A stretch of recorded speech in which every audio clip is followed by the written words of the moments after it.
Okay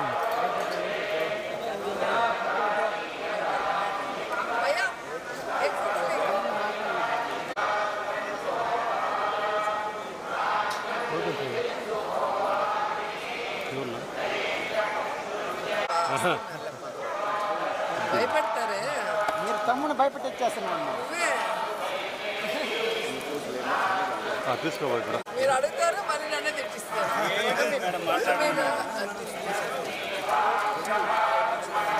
మాట్లాడండి madam, మాట్లాడంటారు వదిలేదు. Okay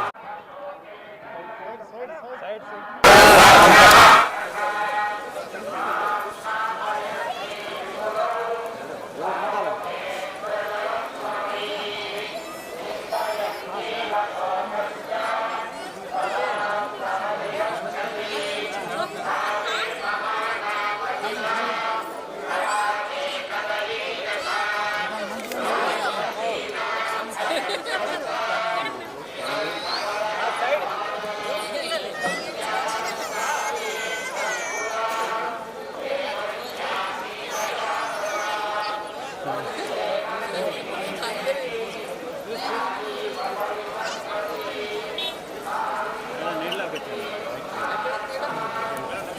కాలు కాదు.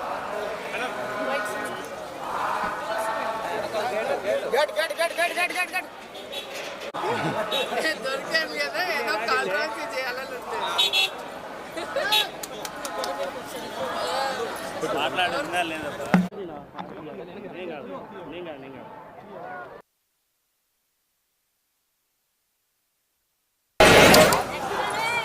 మనమే మేడం ఓకే మేడం. సో ఎప్పట్లాగే మన కలియుగ దైవం వెంకటేశ్వర స్వామి దర్శనం చేసుకొని ఆశీస్సులు తీసుకొని వెళ్తున్నాను. అండ్ ఈరోజు అందరూ కూడా రావటం మీరు అందరూ గమనిస్తున్నారు. అండ్ June 4th రిజల్ట్స్ వస్తున్నాయి కాబట్టి ప్రజలు మీడియా అంతా కూడా చాలా ఆతృతగా ఎదురు చూస్తుంది. ఎవరికి కావాల్సిన స్టోరీలు వాళ్ళు వండుతున్నారు అనేది మనం గమనిస్తూనే ఉన్నాం. నిన్ననే ఎగ్జిట్ పోల్స్ కూడా రావటం జరిగింది. ఎవరు ఏం ఎగ్జిట్ పోల్స్ ఇచ్చినా ఎక్కడ ఏం డిస్కస్ చేసినా ఫైనల్గా జరిగేది సెకండ్ టైం జగనన్న సీఎం. ఎందుకంటే ఈ రాష్ట్ర ప్రజలు సంక్షేమానికి అభివృద్ధికి పట్టం కట్టడానికి రెడీగా ఉన్నారు కాబట్టి మహిళలు ముసలి వాళ్ళు పెద్ద ఎత్తున రాత్రి 9 అయినా కూడా ఎదురు చూసి ఓటింగ్ వేసి వెళ్ళటం మనం అందరం కూడా గమనించాం. సో మనకి స్వాతంత్రం వచ్చిన తర్వాత ఇంత పెద్ద ఎత్తున సంక్షేమాన్ని అభివృద్ధిని ప్రజల కోసం అందించిన ఏకైక ముఖ్యమంత్రి జగన్మోహన్ రెడ్డి గారు.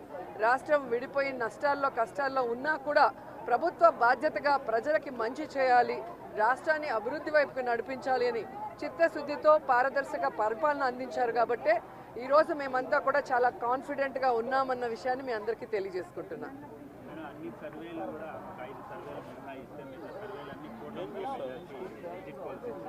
ఈరోజు కూటమి కొత్తగా పెట్టుకున్న కూటమి కాదు, ఆల్రెడీ 2014లో పెట్టుకుంది. అప్పుడైతే కొత్త కాంబినేషన్ కాబట్టి ప్రజలు ఎక్స్పెక్ట్ చేసి ఓట్లు వేశారు. కానీ 2014లో అక్కడ ఇక్కడ 2 చోట్ల కూడా కూటమి అధికారంలోకి వచ్చినా కూడా ఈ రాష్ట్రాన్ని సర్వనాశనం చేసింది. కానీ ఈ రాష్ట్రానికి ఇవ్వాల్సినది ఏమీ ఇవ్వలేదు, ఏమీ అభివృద్ధి చేయలేదు అన్నది ఈ రాష్ట్ర ప్రజలు గమనించారు. కాబట్టే ఈరోజు ఆ కూటమికి క్రేజ్ లేదు అనేది మీకు తెలుసు, మాకు తెలుసు. ఖచ్చితంగా ఈరోజు ప్రజలందరూ కూడా గమనించాల్సిన విషయం, వ్యవస్థలు ఏ విధంగా ఈరోజు చంద్రబాబు నాయుడు చేతిలో వాళ్ళు ఇష్టానుసారం చేస్తున్నారో మనం గమనిస్తున్నాం. ఆ విషయాల్ని ఇష్టానుసారం ఎలక్షన్స్ అప్పుడు మార్చేయటం, అలాగే కేసులు పెట్టించడం వైఎస్ఆర్సీపీ నాయకుల మీద. ఇప్పుడు దేశంలో ఎక్కడా లేనటువంటి విధంగా కొత్త రూల్స్తో పోస్టల్ బ్యాలెట్ని ఏ విధంగా వాళ్ళకి అనుకూలంగా మార్చుకోవాలన్న ప్రయత్నం చేస్తున్నారో మనం గమనిస్తున్నాం. అదే చెప్తున్నా కదా, ఎవరెన్ని దొంగ ఆటలాడినా, ఎవరెన్ని వ్యవస్థలను మేనేజ్ చేసినా ప్రజల మనసులో ఉన్న జగన్ గారిని చంద్రబాబు నాయుడు కాదు కదా, ఆయన పుట్టించిన ఖర్జూరం నాయుడు కూడా మేనేజ్ చేసి మార్చలేడని కూడా ఈ సందర్భంగా తెలియజేసుకుంటున్నాం.